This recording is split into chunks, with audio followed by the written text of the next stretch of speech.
Anywhere's out here at night in the neighborhood. Normal things. I here with one of the McNair boys, right? We're gonna show y'all some real things these days. He's in a sit stay, as you can see, drop leash. Let me get out the road before I get run over. Cars coming.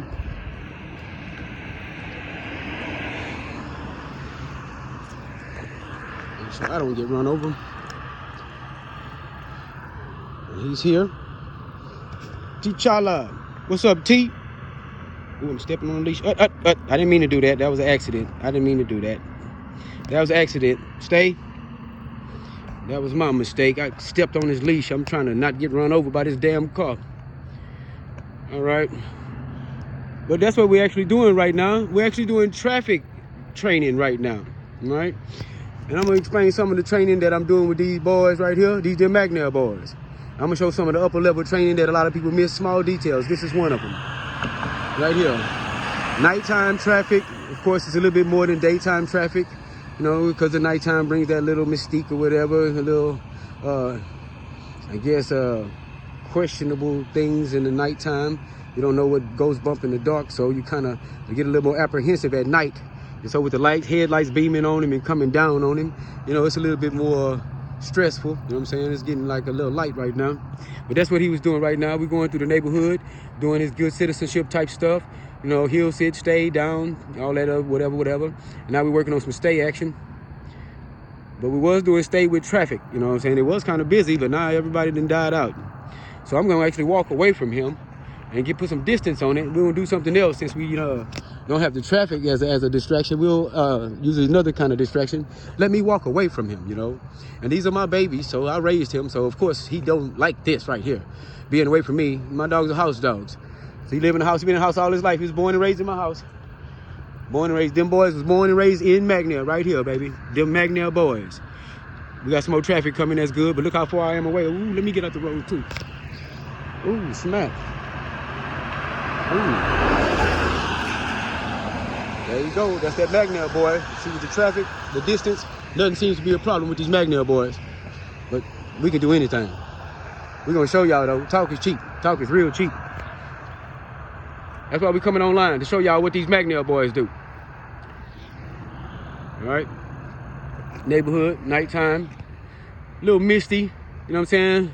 You might see a little couple of drops hit the phone. It's a little misty, like a little drizzle coming down. We got a little drizzle coming down, so it's gonna be a little bit more. It might even start raining. That's even more stress.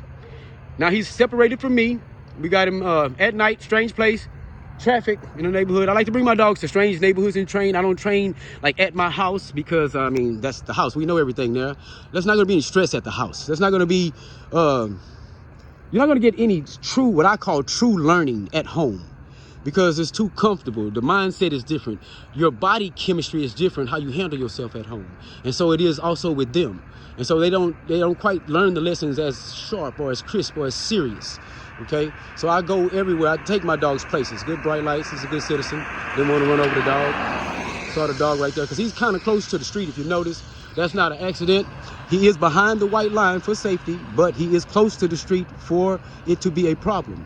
It has to look like they're going to hit him, or we're not getting any work done. Okay, there has to be the stress of them coming by him and possibly hurting him to make him say, no, I'm going to stay regardless. Okay, that's what our stay is out here. We have a very firm stay, and not to say that we want our dogs run over, that's ridiculous, but we're the principle is we want you to stay regardless. Even if a car coming, I want you to stay. Now, realistically speaking, I'm not going to get pissed if he move out of the way and the car coming. That's just smarts. But this is the concept that we kind of bring up, where we want you to stay regardless. And we represent that concept in the training. And since we represent that, we get excellent results. Much better than everybody I've ever seen. I haven't seen people who get the results that we get. We never really showed it because we wasn't getting no money for it. You know what I'm saying? I'm gonna put that out there like that. A lot of people were in challenge, and that's why I'm coming up with this site now. Everybody want to talk, but can't nobody even touch us with a 10-foot pole, man. We so much better than everybody else. But now I'm gonna show you. Talk is cheap. I'm not even gonna talk to y'all about it. I'm just gonna show you. I'm saying this is an 11-month-old pit bull puppy that we got out here, a blue pit bull puppy. We got him out here at nighttime, strange neighborhood, going by cars and everything. separated from his owner. Very, very good dog. Very good work on this dog. 11-month-old pit bull puppy. Doing high stress distractions, stay. Now we got a little drizzle out here. We got bad weather. It's cold. Now this is what part of why I have him out here too, is because it's cold. And he's a short-haired dog, a pit bull, and he's a house dog. So he's cold. He is miserable right now. So he has every reason in the world to want to at least come to me and say, man, let's go home, man. It's raining and shit. It's cold, man. What the fuck, man? Right? Okay, well, look, he ain't moving. He's still there. I said stay. He stayed. That's all I want to say. Whoa, don't get ran over, buddy. He almost got hit. Good job, T'Challa. Good job, T'Challa. Now I'm finna go over there. I'm gonna relieve him. And we'll go ahead and do the next thing. But this is what we were showing today. You know what I'm saying? We did us a little sit-stay action. Not too much, not too bad. I'm coming up on him now. Now, this is the thing about finishing this action, right? Now, this is the part where we're gonna see about his learning and where we are with him. Because when I approach him, the tendency for most dogs is to kind of take that last couple of steps toward me. They don't let you get all the way to them. They figure it's over when you're coming toward them, and they want to get up and meet you, okay? Well, that is destruction of learning. That is what I call destruction of learning. All of the stuff that I've built up all this time training, you destroy it by letting him get up and come to you at the end. Just destroy it, all the training. You could have been out here a whole hour. It's all shit. It's all for naught if you let him get up and he meets you. If he meets you, you just wasted your time. You got to do all that over again. And you're probably not going to believe me, but then you don't have the results I have. You don't have the excellence, the guaranteed excellence I have, okay? So that's why you probably say that. But let me show you that if I come to him, now I'm not going to allow him to make that mistake. I'm going to do everything in my power to prevent that mistake. I'm anticipating that mistake. And I'm not willing to risk losing my training for the night. So I'm anticipating his movements. I'm watching him, watching him, watching him. But he's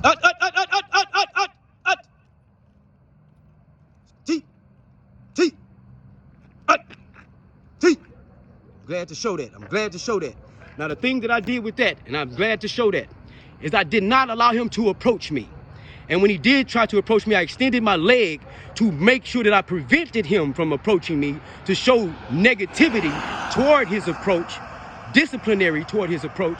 And now I did not lose my training, okay? I still maintained the stay because I did not allow him to come. I did not allow him the freedom to go ahead and finish that action and come to me and receive any type of praise or any type of positive reinforcement, okay? So I had to give negative stimulus to stop him from coming to me. And now I'm gonna have to move him, okay? And I hate to do that, but his foot is on the white line. And that's not safe if somebody comes. And I have to walk away from him again in order to complete this training. So now I have to move him, okay? I'm only gonna move him back a skeet taste. I'm just gonna call him to me. Come here, T. Come on. Come on. All right. T, stay. Notice I didn't touch him or the leash. I maintained the integrity of my training. I did not touch him or the leash. Look at his eyes. Look at his demeanor. I haven't lost my training. I maintained the integrity of this lesson. It's cold and it's wet. We good. Now I'm gonna walk away again. We got to do this again because I cannot allow him to diminish or destroy the training with his movement at the end. What he's calling himself accepting or deciding the completion of our work, okay? So we'll do this again because he cannot decide when we're finished. In other words, and if you do let him decide, you've lost all your training for the day. You just lost everything for the day. You don't believe that, but your results are not as good as mine. A lot of people say all these little things, oh, no, you're too extreme. Well, if you look at my results, I have guaranteed excellence. Consistently produce excellence. I never fail. Let me say that again because somebody might want to call me on that. I never fail. We do this for money. Look at this truck barreling down. I love that. Bang, good job. Good job. He didn't even budge. Okay, now since I did get some action on him, now I'll go ahead and do this approach again. Well, I might can wait on this car, give a little bit more action because I want to reinforce what happened. okay? We had to go back to the same action because he almost destroyed our training by trying to come to me. What happens with him coming to me, I stopped the action, extended my leg, did not allow his approach to maintain the integrity of the training, okay? So we didn't lose the lesson, we just had to complete it. We had to redo the steps to complete it. We haven't did a completion yet. We haven't completed this lesson. Or they turned, okay? So I'm just gonna have to go. We got one more coming, that's good, at least a couple pass, right? And that's the thing that people miss on training. It's just like anything else. You got to start, a middle, and a finish. Anything you fall off on, you are lacking, and you are lacking. If you don't start off properly in the beginning, you're not going to set yourself up properly for him to learn. So he won't learn from you because you did not establish a learning environment. Okay? Now here we go with this Magnell boy here. This is T'Challa. We got another car coming. Everybody keeps turning.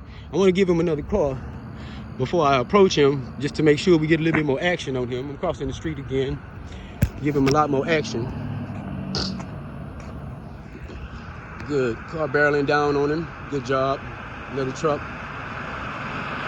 Statuesque. Look at him. He don't even budge. I know I can. His nerves are solid. He's a solid pit bull. Nothing. He's not afraid of any of that stuff. So this is really nothing as far as bothering his nerves, but we're looking for the excellence of his performance. That's what I'm looking for. I'm looking for his excellence in his performance. Okay, we got somebody this way, then I'm going to get him. Okay, and that's why we do some of these things that we do. We're looking for excellence, man. I'm very demanding at my house. If you're going to live in my house, I mean, I don't like to repeat myself. I don't like noise. I don't like mess. It's different things that I don't like in my house. And so if you're going to live in my house, man, you're going to have to shit or get off the pot, right? I actually needed these boys. Ut! He's cold. He's cold. He's uncomfortable now. Now we're working. Now we are training. Because now I have him doing something that he doesn't want to do. Now he's listening to me in spite of what he would like to do. Because he want to move. He's cold and he's wet. He want to go home. He showed me he wants to move. But he's listening. So now we are training. Now we are in the midst of training, because now we're teaching him something. We're having him to listen to us in spite of what he might want to do for himself. Now we're training. Now we're training. We're in the belly of the beast now. Now, if I can complete the approach, but if I can't, then I got to do this again. And that's one reason why a lot of people can't be good trainers, because you have to be relentless. Sometimes I'll be out here all night, and I've had dogs that made me walk back and forth 30, 40, 50 times. I had a dog that I actually counted that I had to walk to him over 120 times. Back and forth over 120 times. If you cannot do that, well, you can't compete with me. You don't have the drive. You don't have the heart. You damn sure don't have the dogs if you can't do that. Now we in the cold and in the rain, and my man's still listening. Right there on the line, if you look at the line, it's right in front of him. His head is hanging over the line. So when these trucks and stuff is barreling down on him, look, you can see his head hanging over the line. So he's right there, and he's statuesque, which should be even more impressive that you see how he's on the line with these cars barreling down. Okay, now I will approach again, and let's see if we can complete the training. If he completes it, then we can go home. If not, we'll be out here for a while longer. He can decide when we go home. And they start learning that too. My dogs do. They start catching on, knowing that if they don't make mistakes, we go home faster.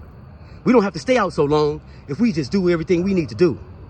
If we listen and if we obey, man, we gonna have fun. And then Dad probably gonna buy us some burgers or something on the way back. Because I do that too, man. When my boys show out, I give them something, I bless them. You know what I'm saying? When they do this and they do that, I bless my boys. You know what I mean? I buy them burgers and fries and tacos and all kind of shit. I don't give a damn what nobody say. This is my damn baby. And when he do good and when he shine, I reward him. And I don't reward him with no bullshit. I reward him with something that I would like. That's what I do. I want it to be a maximum extreme reward. I want him to understand that, man, I did a great job, man. My father's very proud of me. Now I will approach and let's see if we can complete this lesson without him moving.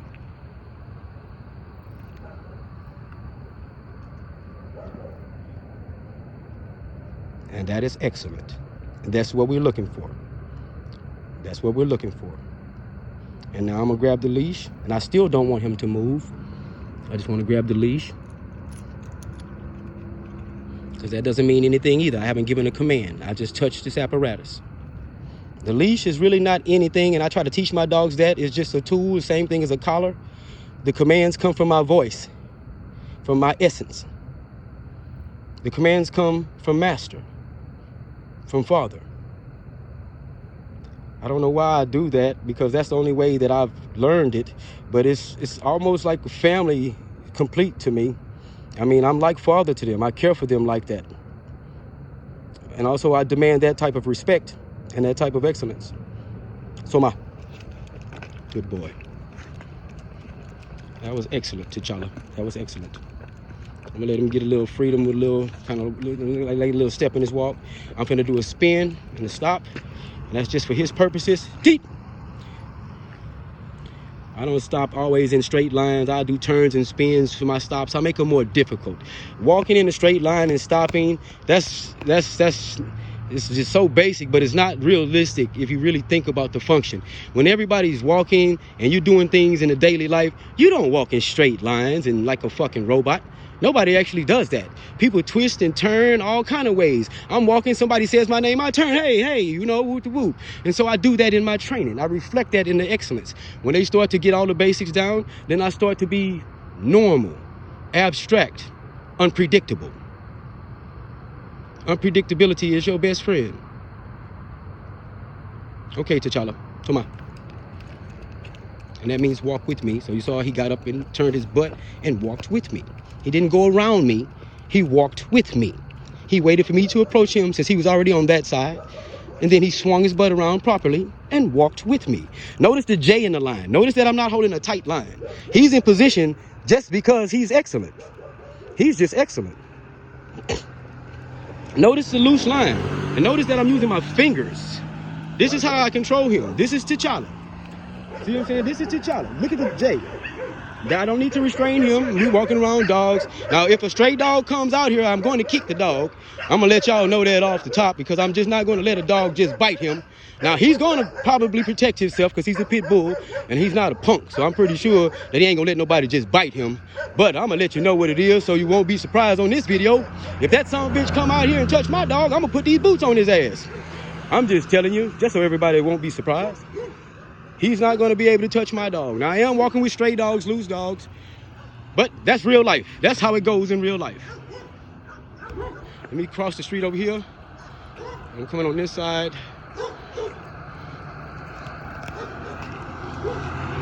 Excellent. Not even a budge.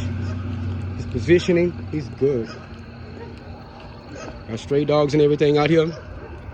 I'll go back on this side of the street. Excellent, T. Good job, boy. Okay, and we do this periodically. We go all kind of places that's really challenging, right? This is more challenging than people kind of get. You know, they don't really get this, because I'm not actually just taking a dog for a walk. I'm actually going in a place where I've already walked through here, I've already driven through here, and I saw obstacles that I could use. I saw the stray dogs, I saw the this and the that, and the different things that I was going to use in my training, and I chose this place particularly for the distractions, for the stray dogs, okay? I haven't had a stray dog that I've had to kick, but if I have to kick one, I will. I haven't had to do it, but you know, not recently, but I have done it before to defend my puppy. I'm not going to let anybody hurt him. Now, I don't think he's just going to take it. I believe he'll grab that son of a bitch back. But I'm just letting you know so you won't be surprised. I'm not going to allow anybody to touch him. I'm going to protect him. And that's part of our partnership. You do your part, and I do my part, buddy. And I try to instill that by principle. It's an instilled feeling. It's an emotion that's bestowed. I don't know how to say how I can transfer it, but that's more of an accurate description of what I'm doing, is transferring emotion, as far as not always words, because I don't always use words. You know what I'm saying? And then the words that I use, I don't use those little phrases and words, little like most people do all the time. I talk to my dogs in complete sentences, and I use normal verbiage. You know what I'm saying? I'll tell them, hey man, what the fuck are you doing over here, man? You're getting on my nerves. Go on the other side of the room. And I expect him to go on the other side of the room. I expect him to understand what I'm saying. And I will show y'all things like that too, right? I will show y'all those things. Everybody think dogs is dumb. And I'm saying that because of the way you treat your dog. You treat your dog like his understanding is so lacking. Like he's so remedial that he can't understand this or that. Like he can't see something and know that it's real or fake, or that you're walking or sitting. I mean, they do things like dogs are just dumb, and they're not. But I'm gonna show you better than I can tell you. Well, this is kind of long video today, but I had to show y'all them boys. This is one of them Magnell boys. When I stop, of course, he'll sit. Automatic sit. I'm dropping the leash. Stay.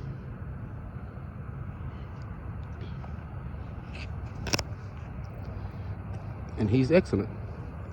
And we're going to end the lesson here, and I'll start doing something else with him. And I got a guy coming, and we're actually probably might do some bite work with him tonight, some protection work with him. They've already been associated with the protection of association with a stranger. And so, like, when strangers come, they will alert the strangers and things like that. As you can see, he's extremely social, though.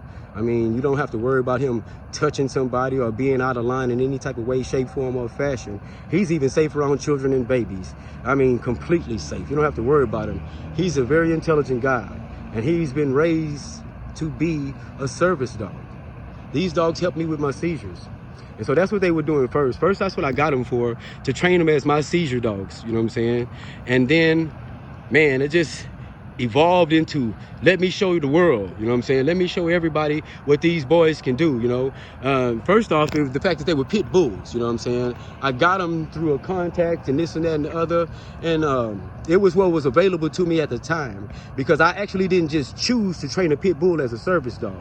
Let me explain that. He wasn't chosen purposely, but he was selected out of the litter for his abilities. Okay, these are not just some run-of-the-mill puppies out the litter that I just got. No, we had 15 puppies, and I got to pick what I wanted out of the 15 puppies. And this is class personified. Class personified. Now, of course, I'm gonna show y'all his two brothers, because it's them boys. It's 3 of these boys. I got 3 of them that I kept out of the litter. I kept 3. I actually kept 4, but the female, I gave her away.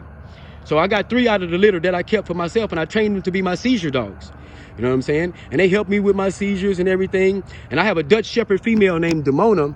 And I actually started working on Demona now, because at first I wasn't doing anything with her. That was my last Dutch that I bred before I really stopped doing the breeding on the canines. And since I got her and I started doing stuff with her, I really didn't kind of just need the boys to be my seizure dogs no more, as much as I needed them at first. You know what I mean? Because I have the Dutch now. But I got to show what they got now. They so good. They so classy, they so everything, that I just got to give them their props and their respect. I got to let the world see. I got to let y'all see what these boys can do, right? Now, this video is a lot long, a lot talkative, but on my videos, normally I just show a lot of action and don't really have much verbiage in the background. Well, we're going to revamp that, because now y'all got to hear what I got to say. Y'all going to hear a lot of what I got to say. I want y'all to understand some different things. I will give you pointers. I will educate you. I will evolve your understanding. I will make your dog a family member. All right, that's all for today. A very long video, I guess, because it's 20-something minutes. Most of our videos gonna probably be around this, because in order for me to show something, for really showing what they doing, I'm gonna have to put some length on it and some explanation. Now, I can show y'all tricks if y'all just want tricks, you know what I'm saying? Good boy, it's a car coming. I can show y'all tricks and stuff like that. This is a new one, because he's in the middle of the street. I'm gonna stand here and I'm gonna see if he, yeah, I like this. I like this. I like this. I like that. Good job, brother. I like that. I like that. See, that was a little different, because I didn't have him on the side of the road like I've been doing him. So, like I said, abstract. You know what I'm saying? Unpredictability. That was unpredictable. That was out of our regimen. I like it, because he actually was good in it. He showed well. We did something out of the norm. It didn't bother him. Nothing. It was just easy. Easy money. Easy money. Okay, T, we done. I'm finna cut the video off. Everybody, this is T'Challa. This is one of them Magnell boys. They 11 months old. It's a blue pit bull, 11 months old. Now, I am working them, and we are doing a lot of family stuff with these dogs, but I'm going to put it out there. These boys are available. You know what I'm saying? I have my Dutch female that's really going to be my personal dog, and I'm going to go ahead and K9, put her out through K9 training, and y'all will see some of her stuff too. But my pit bull boys, I mean, they actually could benefit somebody a lot more than they could benefit me. I mean, I have 3 of them. I'm just saying. And these dogs are trained to be service dogs to help me with my seizures and stuff. I got somebody riding behind me. Look at this.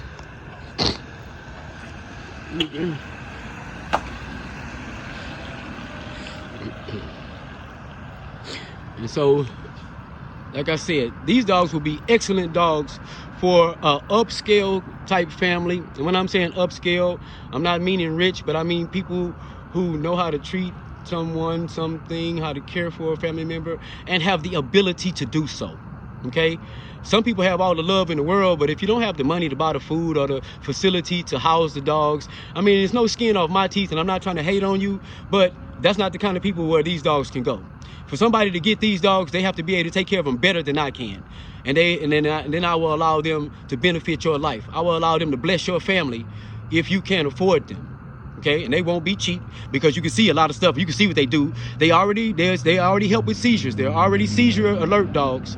They help me with my seizures, and they bring me back. So they're already service dogs. I've already put obedience in them now too, and now we're doing the police K9 work.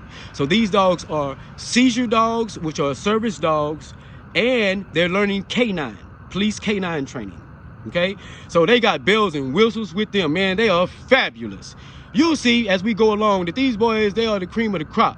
So if you want something like that, if you are an elite person, a person of high stature, and you need an executive companion, because that's what this guy is. He's an executive companion.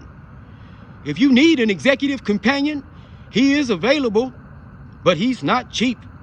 He's not cheap. He's 11 months old. He's a puppy. So he still has time to grow with your family and develop with you perfectly. He just got his education in and out the way.